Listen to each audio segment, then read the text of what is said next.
অসম্ভব। তারা সকলে যেন নিস্তেজ হয়ে একটি সিনেমা দেখছে। কন্ট্রোল রুমের ম্যানেজার বলে এখন সবকিছুই পাইলটের হাতে, এমনকি বাইরের যাত্রীদের আত্মীয় স্বজনরাও তাদের জন্য দোয়া করছে। এদিকে প্লেনের ভিতরের পরিস্থিতি আরো খারাপ হয়ে যায়। প্রচন্ড ঝাঁকুনির কারণে প্লেনে থাকা যাত্রীদের ব্যাগগুলো তাদের গায়ের উপরে পড়তে থাকে। ঠিক তখনই প্লেনটি হঠাৎ রাডার থেকে অদৃশ্য হয়ে যায়। এটা দেখে কন্ট্রোল রুমের সবাই হতভম্ব হয়ে যায়। সবাই মনে করে প্লেনটি হয়তো ক্র্যাশ করেছে। সবাই প্রচন্ড ভেঙে পড়ে। কন্ট্রোল রুম থেকে তাদের সাথে যোগাযোগ করার জন্য সর্বোচ্চ চেষ্টা করে, কিন্তু এতে কোনো লাভ হয় না। তারা সকলেই বুঝে যায় প্লেনের ভিতরে হয়তো আর কেউই বেঁচে নেই। কিন্তু না, অলৌকিকভাবে যাত্রীরা তখনও জীবিত ছিল এবং প্লেনটিও চলছিল। ঝড়ের ভিতরে কিছু না দেখতে পেয়ে লিউ মনে করে প্লেন হয়তো পাহাড়ের সাথে ধাক্কা খাবে, তাই সে লিভার টেনে প্লেনটিকে আরো উঁচুতে নিয়ে যায়। এতে প্লেনের ভিতরের ঝাঁকুনি বেড়ে পরিস্থিতি আরো খারাপের দিকে যেতে থাকে। লিউর মাথায় তখন একটা জিনিসই ঘুরছিল যে প্লেনের মধ্যে থাকা 19 জন যাত্রী এবং সে সহ 9 জন ক্রু মেম্বারের জীবন এখন তার হাতে। অর্থাৎ 128 জন মানুষের প্রাণ হাতে নিয়ে লিউ তার সম্পূর্ণ অভিজ্ঞতা দিয়ে প্লেনটিকে কন্ট্রোল করতে থাকে। মৃত্যুকে কাছ থেকে দেখা যাত্রীগুলো এখন তাদের মনের কথা বলতে শুরু করে। অনেকেই জীবনের শেষ ভিডিও বানায় তাদের প্রিয়জনদের জন্য। আর কিছুক্ষণের মধ্যেই প্লেনটি ঝড় থেকে বের হয়ে আসে। লিউর অনেক চেষ্টার পর পরিস্থিতি স্বাভাবিক হতে শুরু করে। এরপর ক্যাপ্টেন লিউ প্লেনটিকে অনেক নিচুতে নামিয়ে আনে, যেখানে পর্যাপ্ত পরিমাণ অক্সিজেন রয়েছে।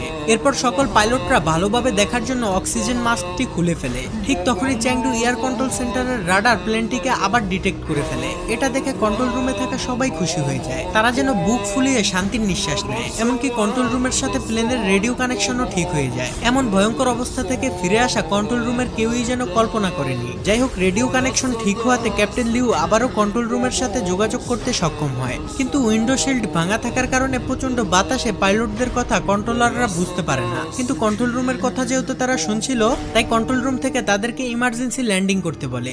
সাথে সাথে ক্যাপ্টেন লিউ ল্যান্ডিং গিয়ার চালু করে দেয়। আর এই সিগন্যাল পেয়ে কেবিন ক্রুদের ম্যানেজার নান যাত্রীদেরকে ইমার্জেন্সি ক্র্যাশ ল্যান্ডিং এর জন্য প্রস্তুতি নিতে বলে। অন্যদিকে প্লেন প্রচন্ড গতিতে রানওয়ের দিকে যেতে থাকে। আর এই টান টান উত্তেজনাপূর্ণ ফুটেজ ধারণ করে চ্যাংডুর গণমাধ্যম কর্মীরা। এদিকে প্লেনের ভিতরে যাত্রীরা ইমার্জেন্সি ল্যান্ডিং এর জন্য প্রস্তুতি নিয়ে নেয়। তারা মনে মনে দোয়া প্রার্থনা করতে থাকে। অন্যদিকে fire service, medical team, air traffic control সহ সবাই প্রস্তুত হয়ে যায়। ক্যাপ্টেন লিউ তার কোপাইলট জু আর লিয়াংকে নিয়ে কোনো ধরনের ঝামেলা ছাড়াই মাটি স্পর্শ করে। কিন্তু বিপদ তখনও কাটেনি, কারণ চ্যাংডু এয়ারপোর্টের রানওয়ে ছিল খুবই ছোট আর প্লেনের গতি ছিল অনেক বেশি। ক্যাপ্টেন লিউ ইঞ্জিনের থ্রাস্ট কমানোর জন্য লিভার টান দিলে দেখে ইঞ্জিন স্লো করার লিভারটি লক হয়ে গিয়েছে। তাই প্লেন প্রচন্ড গতি নিয়ে সামনের দিকে এগিয়ে যেতে থাকে। এটা দেখে সেকেন্ড পাইলট জু লেগ ব্রেক দিয়ে প্লেনটিকে থামানোর চেষ্টা করে, কিন্তু অতিরিক্ত ব্রেকের প্রেসারে প্লেনের একটি চাকা ফেটে যায়। এটা দেখে কন্ট্রোল রুমের সবাই ভয় পেয়ে যায়। জু তার সর্বোচ্চ শক্তি দিয়ে লেগ ব্রেক চেপে ধরে, কিন্তু এতে খুব বেশি একটা কাজ